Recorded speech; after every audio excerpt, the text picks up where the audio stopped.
Length के साथ directly proportional होता है कि एक वायर है इतना लंबा, इसमें कुछ रेजिस्टेंस, इसी मटेरियल का इसी क्रॉस सेक्शन का एक वायर ले लो जो इससे ज्यादा लंबा है तो उसमें रेजिस्टेंस होगा ज्यादा, मतलब resistance is directly proportional to length. दूसरी बात क्रॉस सेक्शन की, क्रॉस सेक्शन की ये बता रहे कि जैसे वायर है जिसका क्रॉस सेक्शन इतना है, इतना छोटा है, दूसरा एक वायर ले लो जिसका क्रॉस सेक्शन इससे ज्यादा मतलब ज्यादा मोटा हुआ है, तो उसका रेजिस्टेंस क्या होना चाहिए, ज्यादा होना चाहिए, कम होना चाहिए। तो यहाँ पे बता रहे हैं कि हम लोग उसका रेजिस्टेंस जो है इनवर्सली प्रोपोर्शनल एरिया के साथ, मतलब अगर एरिया ज्यादा होगा, मतलब ज्यादा मोटा वायर होगा, ज्यादा मोटा सर्कुलर होल होगा, तो उसका रेजिस्टेंस होगा कम, इनवर्सली प्रोपोर्शनल। इसको बेटर तरीके से समझने के लिए हम लोग जानते हैं कि अगर मैं यहाँ पे एक वायर बनाऊं तो इलेक्ट्रॉन को यहाँ से फ्लो होते टाइम बीच में बहुत सारे एटम के, और इलेक्ट्रॉन ऐसे स्ट्रेट नहीं जाता, ऐसे वाइब्रेट करते हुए जाता है। तो मान लो जैसे एक दरवाजा है, मैंने क्लास को छोड़ दिया, एक छोटा सा दरवाजा है, बहुत लोग उसमें से पास होने की कोशिश करेंगे, मतलब वो एरिया जितना भी है, और वैसे एक बड़ा दरवाजा ले लिया तो वो उतने सारे लोग जो पास होने की कोशिश कर रहे हैं वो उतने आसानी से पास हो जाएंगे, मतलब उनको उतना ज्यादा रेजिस्टेंस हिंड्रेंस फेस करना नहीं पड़ेगा। वैसे ही अगर एरिया बढ़ेगा तो ये जो इलेक्ट्रॉन्स है जिनको मैंने यहाँ पे ट्रीट किया एज अ स्टूडेंट जो क्लासरूम से निकलने वाले हैं और दरवाजा छोटा है, तो बहुत ज्यादा रेजिस्टेंस ऑफर होगा। और वही अगर बड़ा रहेगा दरवाजा यानी बड़ा रहेगा एरिया, क्रॉस सेक्शन एरिया, तो रेजिस्टेंस कम फेस करना पड़ेगा, मतलब यहाँ पर रेजिस्टेंस और एरिया एक दूसरे के साथ inversely proportional. And resistance is rho l upon A, यहाँ पे रो क्या है तो रेजिस्टिविटी है। फिर समझते हैं कि रेजिस्टिविटी क्या है, ये एक नया कांस्टेंट है। अगर मैं लेंथ ले लूं 1, एरिया भी ले लूं 1, तो ये 1 1 हट जाएगा, मतलब R is equal to rho, R is equal to, इसका मतलब क्या है, रेजिस्टेंस और रेजिस्टिविटी सेम है, मतलब अगर लेंथ 1 मीटर है, क्रॉस सेक्शन एरिया भी 1 मीटर है, तो उस टाइम पे रेजिस्टेंस और रेजिस्टिविटी सेम होता है। इसका मीनिंग रेजिस्टिविटी है क्या, रेजिस्टिविटी खुद क्या है, रेजिस्टेंस है, मतलब 1 मीटर लंबा वायर एक 1 मीटर क्रॉस सेक्शन का है, उसके अंदर जितना रेजिस्टेंस है वही उसका रेजिस्टिविटी है, मतलब resistivity is nothing but resistance of a 1 metre long and 1 metre square area cross section wire. ठीक है, तो ये मॉडिफिकेशन है, इसको हम लोग ने रखा है मान लो एक टेबल पे, यहाँ पे लगा देंगे मीटर स्केल, यहाँ पे एक स्केल लगा दिया जाता है, ये होता है 1 मीटर, यहाँ पे रेजिस्टेंस लगा देंगे, यहाँ पे रेजिस्टेंस लगा देंगे, फिर वापस इसमें कनेक्ट कर देंगे एक सेल बोलो, बैटरी बोलो, एक की जिसको क्लोज करते ही करंट फ्लो होने लगेगा, और ये एंड कनेक्टेड रहेगा एक रियोस्टेट के साथ। रियोस्टेट मतलब वेरिएबल रेजिस्टर, मतलब अगर हम लोग चाहें तो रेजिस्टेंस बाद में वेरी करेंगे, मतलब यही एक्सपेरिमेंट है और अलग अलग वैल्यूज लेके करना, तो उसके लिए हम लोग इसका यूज करेंगे। यहाँ पे जो रेजिस्टेंस है वो नोन रहेगा हमारे पास, जिसको हम लोग रेजिस्टेंस बॉक्स भी कहते हैं, और यहाँ वाला रेजिस्टेंस अननोन रखेंगे जिसको हम लोग एक्स से डिनोट कर देते हैं। समझा कैसे मॉडिफाई इसको किया और कौन से एलिमेंट्स है इसमें। अब इसके आगे एक बार वापस अच्छे से डायग्राम बनाता हूँ, और इसमें हम लोग मतलब कि सैटिस्फाइंग कंडीशन क्या होना चाहिए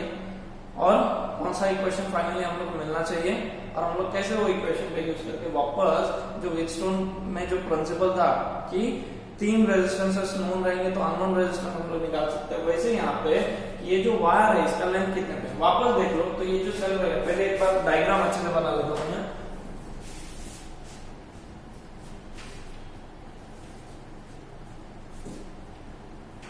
ये पूरे सेटअप को एक टेबल पे रख दिया जाता है, वुडन टेबल पे, और ये कॉलेज में आप लोग एक बार इसका एक्सपेरिमेंट भी करने वाले हैं, प्रैक्टिकल में आप लोग को रहेगा।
देखो गाइस,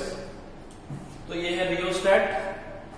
यहाँ पे रेजिस्टेंस बॉक्स आर जिसका रेजिस्टेंस हमें पता है, यहाँ पे अननोन रेजिस्टेंस एक्स जो हमें निकालना है, ये L shape metal copper metal का स्ट्रिप है, ये भी एल शेप है और ये स्ट्रेट प्लेन शेप है। इसको बोलेंगे हम लोग जैसे पहले बोल रहे थे, ये है पॉइंट ए अपना, इसको ले लेते हैं पॉइंट बी, ये हो जाएगा पॉइंट सी, ये वायर है एसी जिसका लेंथ कितना है 1 मीटर, वो मेजर करने के लिए हम लोग ने क्या किया है, तो यहाँ पे स्केल लगाया।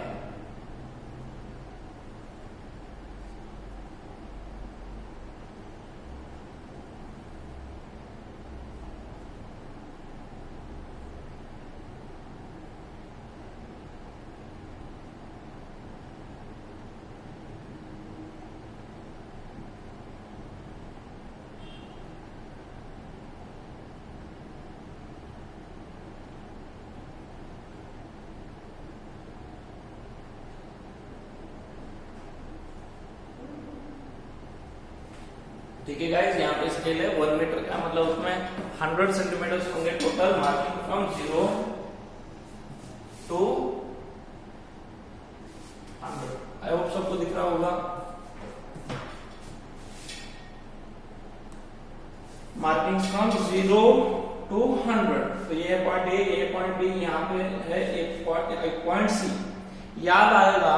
तो A point, B point, C point और यहाँ पे था डी पॉइंट, जिसको हम लोग ने यूनिफॉर्मली ज्वाइन कर दिया। ठीक है, बाकी यहाँ पे एक रेजिस्टेंस था, यहाँ पे एक, और बीच में एक पॉइंट था डी, और यहाँ पे ये बी पॉइंट को हम लोग ज्वाइन करते थे डी पॉइंट के साथ, जिसका रेजिस्टेंस मतलब जिसका पोटेंशियल कितना होता था, उतना ही होता था। तो वापस हम लोग ने क्या किया, एक गैल्वेनोमीटर लिया जिसका रेजिस्टेंस होगा आरजी, उसके एक पॉइंट को हम लोग ने ज्वाइन कर दिया पॉइंट बी के साथ, और दूसरा जो पॉइंट है उस पे हम लोग ने रखा है जॉकी, जॉकी मतलब पॉइंटेड एंड। इस वायर, इस पॉइंट को, अब ये तो डिफ्लेक्शन देगा, इस पॉइंट को एक बार आपको ए पॉइंट पे ज्वाइन करना है, और यही जॉकी का पॉइंट मतलब एंड पॉइंट को एक बार सी पॉइंट पे ज्वाइन करना है। क्यों, ये देखने के लिए कि ये गैल्वेनोमीटर दोनों पॉइंट्स पे ज्वाइन करने के बाद अपोजिट डायरेक्शन में डिफ्लेक्शन देता है, मतलब वहां पे समझो ज्वाइन किया तो यहाँ पे डिफ्लेक्शन दिया, तो यहाँ पे ज्वाइन करने के बाद ये यहाँ पे डिफ्लेक्शन देगा, मतलब एक बार चेक करके लेना है। फिर हम लोग क्या करेंगे, देखो वापस कि मान लो ये मेरा बैटरी है जिसका ईएमएफ ई है 10 वोल्ट होगा, तो एक एंड 0 पे और दूसरा एंड 10 पे, ऐसा होगा। तो यहां से भी अगर मैं यहां जाऊं तो कितना आ रहा हूं, 10 to 0 मतलब ड्रॉप है 10 का। वैसे यहां से भी यहां जाऊं तो आ रहा है 10 to 0 ड्रॉप है 10 का, जैसे पिछले इसमें व्हीटस्टोन में किया। तो वापस यहां से 10 9 8 7 6 5 4 3 2 1 0, और यहां से यहां पे जाऊंगा तो 10 9 8 7 6 5 4 3 2 1 0। तो यहाँ पे बी पॉइंट पे अगर मैंने इसको ज्वाइन किया और बी पॉइंट का पोटेंशियल मान लो 6 वोल्ट है, तो यहाँ भी ये पूरे वायर में एक जगह ऐसा होगा जहाँ का पोटेंशियल कैसे, तो हमें कुछ नहीं करना है, ये जॉकी को पकड़ के यहाँ से यहाँ टच करते हुए हमें स्लाइड करना है, और टच करते हुए जब हम लोग स्लाइड करते हैं तो समझो वो पॉइंट आ गया, जैसे बी का 6 वोल्ट पोटेंशियल था वैसे वो पॉइंट आ गया 6 वोल्ट पे मैंने टच कर दिया, तो जॉकी उस दो पॉइंट्स के बीच में कनेक्टेड है, मतलब गैल्वेनोमीटर कि दोनों का पोटेंशियल क्या है, सेम। उस केस में मुझे बताओ ये ब्रांच के थ्रू करंट पास होगा क्या, करंट जाएगा क्या, नहीं जाएगा, और ये गैल्वेनोमीटर क्या करेगा, नल डिफ्लेक्शन दिखाएगा, क्योंकि उसमें से करंट जा ही नहीं। इसलिए मैं जब इसको यहाँ से यहाँ मूव करूंगा, मतलब वैसा पॉइंट मैं ढूंढ रहा हूँ जिस पॉइंट का पोटेंशियल बी पॉइंट का पोटेंशियल उतना है, उस समय मुझे इसके डिफ्लेक्शन को देखना है। मतलब एक ऐसा पॉइंट ज्वाइन हो जाएगा कि जिस पॉइंट पे ये गैल्वेनोमीटर जीरो डिफ्लेक्शन दिखाएगा। जीरो डिफ्लेक्शन का मतलब होगा ये बी पॉइंट वहां पे वैसे ही पॉइंट के साथ कनेक्टेड है जिसका पोटेंशियल उसके उतना ही है, और वो पॉइंट को हम लोग डी नाम देंगे। तो मान लो जब मैं ज्वाइन करके मूव कर रहा था तो यहाँ पे कनेक्ट हुआ, उस पॉइंट को नाम दे दिया डी। जैसे वो पॉइंट कनेक्ट होगा तो होगा ना पॉसिबल, यहाँ पे मार्किंग्स भी तो है, ये 0 सेंटीमीटर 1 सेंटीमीटर 2 सेंटीमीटर, मान लो यहाँ जहां पे तुम लोग ने मार्क किया वो है 60 सेंटीमीटर, मतलब यहाँ से यहाँ का लेंथ है 60 सेंटीमीटर, और पूरा क्योंकि 100 का है तो 100 माइनस 60, ये एंड कितने पे है 40 सेंटीमीटर। मतलब यहां से यहाँ जो वायर है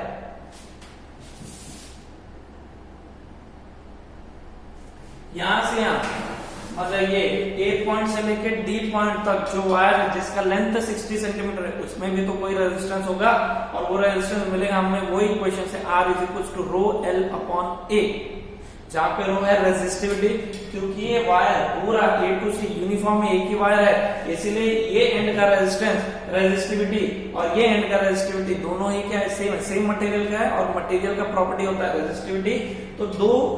ये पॉइंट डी में दो पार्ट्स में डिवाइड कर दिया है इस वायर को, एक है ए टू डी और दूसरा है डी टू सी।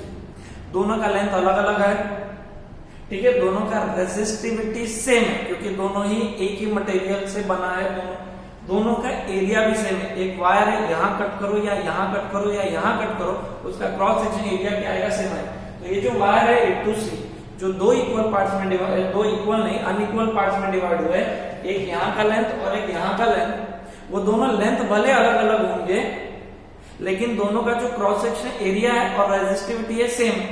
अब resistance R is equal to rho l upon A, जिसमें ए और रेजिस्टिविटी तो सेम है क्योंकि लेंथ अलग अलग है, तो अलग अलग लेंथ के वायर का रेजिस्टेंस भी क्या आता है, अलग अलग। मतलब यहां से यहाँ के पार्ट में कुछ अलग रेजिस्टेंस है और यहां से यहाँ के पार्ट में कुछ अलग रेजिस्टेंस है। जैसे यहाँ ये पार्ट में अलग रेजिस्टेंस था, यहाँ ये पार्ट में अलग रेजिस्टेंस था। यहां से यहाँ के लेंथ को मैं बोलता हूं Lx, क्योंकि यहाँ x है इसीलिए यहां से यहाँ के लेंथ को मैं बोलता हूं Lx, और क्योंकि यहाँ R है तो यहां से यहाँ के लेंथ को मैं बोलता हूं Lr। अब देखो सिंपल कि अगर मैं इसको Lx कह रहा हूं तो ये साइड जो है Lr कहने की जगह मैं उसको 100 माइनस Lx भी कह सकता हूँ, क्योंकि अगर ये समझो 40 सेंटीमीटर होगा तो ये कितना होगा 60 क्यों, क्योंकि पूरा 100 है यानी 100 माइनस 40 60, इसलिए इसको Lx कह रहा हूं तो इसको Lr कहने की जगह 100 माइनस Lx कहना भी ठीक है। इससे क्या होगा, अननोन्स कम होंगे, है ना। तो व्हीटस्टोन ने क्या कहा,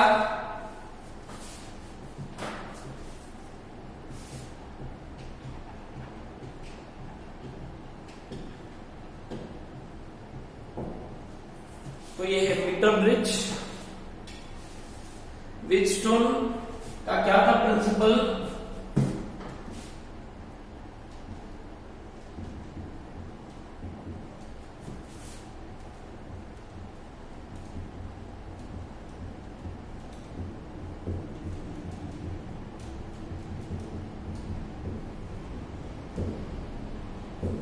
अकॉर्डिंग टू व्हीटस्टोन्स प्रिंसिपल,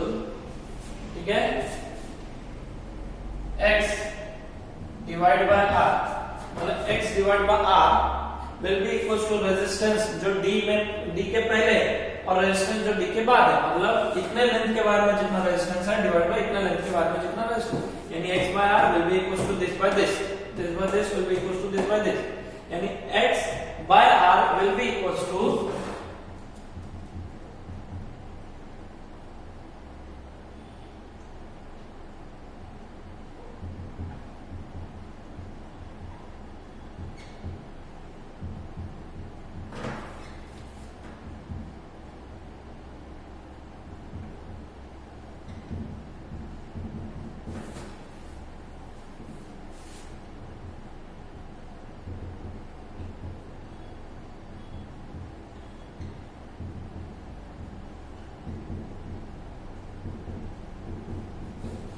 बराबर।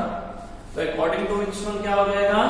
कि x resistance divide by r resistance will be equal to resistance of wire of length AD, जिसको हम लोग Lx बोल रहे हैं, divide by resistance of wire of length DC, जिसको हम लोग या तो Lr भी बोल सकते हैं या फिर 100 माइनस Lx भी कह सकते हैं। That is x divide by r will be equal to, उसको क्या कहा है हम लोग ने, अब resistance of wire of length AD कितना होगा उसका रेजिस्टेंस, रेजिस्टेंस होता है रो एल अपॉन ए, तो ये हो जाएगा रो एल एक्स अपॉन ए और उसके नीचे क्या हो जाएगा रो एल आर अपॉन ए। मैंने लेंथ को एल एक्स एल आर लिख दिया लेकिन रो को रो एक्स रो आर या फिर ए को ए एक्स ए आर क्यों नहीं लिखा, रीजन है कि पूरा वायर एक ही मटेरियल का बना है तो उसका रेजिस्टिविटी यानी रो क्या होगा, सेम होगा, तो रो एडी और डीसी के लिए अलग अलग नहीं होगा, सेम होगा, इसलिए एक ही बनेगा। दूसरा में एरिया, क्योंकि होमोजेनियस है, ठीक है, क्योंकि यूनिफॉर्म है, यानी सब जगह क्रॉस सेक्शन एरिया क्या होगा, सेम है, यानी ए बी AX AR नहीं लिखूंगा, अलग अलग नहीं। अब यहाँ पे देखो रो ए और यहाँ भी रो ए कट हो जाएगा, तो हमें मिलेगा x by r will be equals to LX by L R, और x by r will be equals to LX divided by 100 minus LX। तो ये प्रैक्टिकल हमें करना है, प्रैक्टिकल करते वक्त कुछ नहीं, ये R रेजिस्टेंस हमें पता रहना चाहिए, यहाँ X रेजिस्टेंस ये हमें पता नहीं है,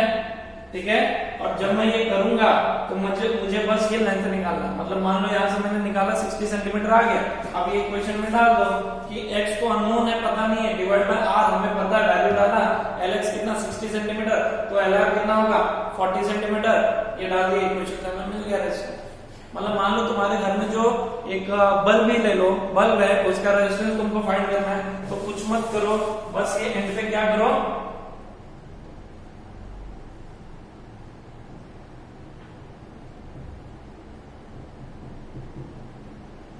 बल्ब कनेक्ट कर दो,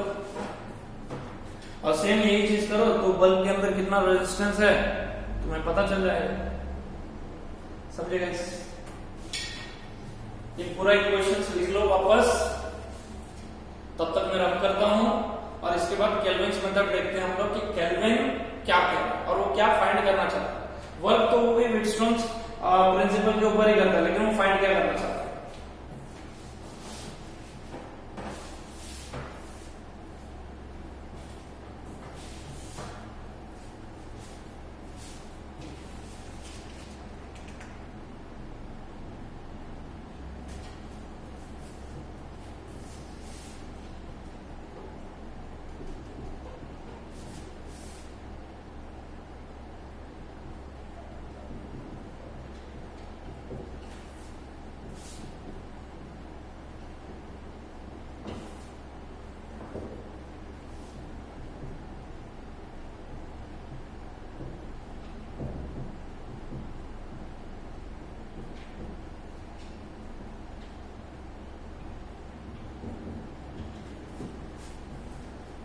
तो देखो गाइस,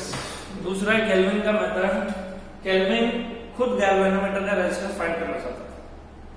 जैसे हम लोग अभी बल्ब का रेजिस्टेंस फाइंड करना चाहते हैं, तो कोई बड़ी बात तो नहीं है, जो भी चीज का रेजिस्टेंस आप फाइंड करना चाहते हो वो लेफ्ट गैप में रख दो, जिस भी चीज का रेजिस्टेंस फाइंड करना चाहते हो। तो अगर केल्विन को सिंपली हम लोग समझते हैं, अगर केल्विन को गैल्वेनोमीटर का ही कोई एक पर्टिकुलर गैल्वेनोमीटर है,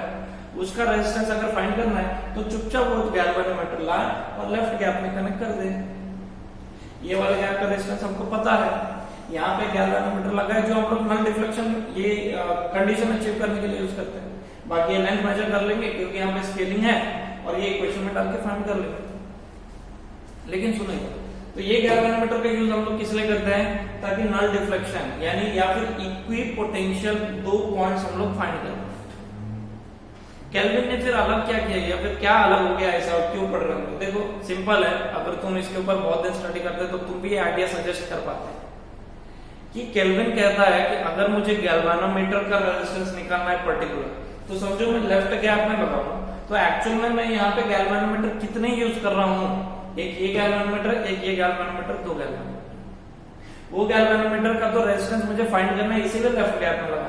और ये गैल्वेनोमीटर तो मैंडेटरी इसलिए था क्योंकि मुझे नल डिफ्लेक्शन फाइंड करना था। नल डिफ्लेक्शन यानी दो इक्विपोटेंशियल पॉइंट फाइंड करना था, तो ही तो कंडीशन अचीव होगा, और ये इक्वेशन में हम लोग वो वैल्यूज डाल के आंसर निकाल पाएंगे। केल्विन ने क्या किया, मतलब कितने गैल्वेनोमीटर लगे, दो। केल्विन क्या कहता है कि मैं सिर्फ एक ही गैल्वेनोमीटर का यूज करके ये सॉल्व करके दे सकता हूँ, या फिर सिर्फ एक गैल्वेनोमीटर का यूज करके उसका मैं रेजिस्टेंस फाइंड कर सकता हूं, और वही गैल्वेनोमीटर जिसका रेजिस्टेंस फाइंड करना है। मतलब केल्विन ने कहा कि ये यहाँ पे गैल्वेनोमीटर, यहाँ पे गैल्वेनोमीटर लगाने के बजाय मुझे जिस गैल्वेनोमीटर का रेजिस्टेंस फाइंड करना है उसको मैं लेफ्ट गैप में लगाऊंगा, और इस गैल्वेनोमीटर की मुझे जरूरत ही नहीं है। इस गैल्वेनोमीटर की जरूरत ही नहीं है, मतलब एक ही गैल्वेनोमीटर से उसको लेफ्ट गैप में लगा के यानी नल डिफ्लेक्शन फाइंड करने के लिए दूसरा गैल्वेनोमीटर बिना यूज किए मैं ये इक्वेशन यूज करके आंसर निकाल सकता हूं, वो कंडीशन अचीव करके। तो अभी ये कैसे पॉसिबल है सोचो तो। मैं तो बोलूंगा तुम लोग वीडियो यहाँ पे पॉज करो और जरा सोचने की कोशिश करो कि बिना ये गैल्वेनोमीटर के यूज किए, वहां पे तो गैल्वेनोमीटर उसने लगा दिया क्योंकि उसका रेजिस्टेंस उसको फाइंड करना था, तो बिना ये गैल्वेनोमीटर का यूज किए बिना वो नल डिफ्लेक्शन कैसे फाइंड कर सकता है। बहुत इंपॉर्टेंट पॉइंट है। मैं वापस बोलूंगा कि यहाँ पे गैल्वेनोमीटर बिना यूज किए ऐसा कैसे पॉसिबल है कि वो नल डिफ्लेक्शन फाइंड कर लेता है। ऐसा नहीं है नल डिफ्लेक्शन फाइंड नहीं करता, नल डिफ्लेक्शन फाइंड मतलब वायर यूज करेगा वो, बस उसमें गैल्वेनोमीटर नहीं होगा, वो नल डिफ्लेक्शन फाइंड कर लेगा और फिर ये कंडीशन अचीव करके ये इक्वेशन यूज करके वहां मतलब गैल्वेनोमीटर का रेजिस्टेंस भी फाइंड कर लेगा। तो तुम वीडियो यहाँ पे पॉज करो और जरा सोचो कैसे। हाँ तो देखो, सोच लिया, बहुत कुछ सोच लिया, किसी को आंसर मिला, नहीं मिला तो बताने के लिए मैं यहाँ पे, लेकिन ट्राई किया ना। ओके जरा देखो, तो यहाँ पे गैल्वेनोमीटर हम लोग यूज कर रहे थे ताकि उसमें से डिफ्लेक्शन आए नल, ये वो बताता है कि उसमें से करंट नहीं जा रहा है, और करंट नहीं जा रहा है ये चीज का प्रूफ है कि जो भी दो पॉइंट है उसका पोटेंशियल डिफरेंस है सेम। अब देखो सिंगल गैल्वेनोमीटर यूज करके कैसे हम लोग नल डिफ्लेक्शन पॉइंट फाइंड कर सकते हैं। तो क्या किया, हम लोग को बल्ब का फाइंड करना था, तो हम लोग ने बल्ब यहाँ पे ज्वाइन किया, उसे गैल्वेनोमीटर का फाइंड करना था तो उसने गैल्वेनोमीटर ज्वाइन कर दिया। तो ये पूरा सब कुछ सेम रहेगा, बस एक्स की जगह आ जाएगा जी। अब वो कैसे क्या नल डिफ्लेक्शन फाइंड कर रहा है मान लो, चलो देखते हैं। तो गैल्वेनोमीटर क्या है, कुछ नहीं, एक डिवाइस है, मान लो एक छोटा सा कंपास टाइप का, जिसमें क्या है ये ऐसे एक डिफ्लेक्टर रहेगा जो डिफ्लेक्ट होगा और मुझे रीडिंग देगा, बराबर है। तो पहले वो क्या करता है कि यहाँ पे कुछ है ही नहीं, मतलब यहाँ पे वायर कनेक्टेड ही नहीं। ऐसा भी कर सकते हैं हम लोग, वरना ऐसा ले लो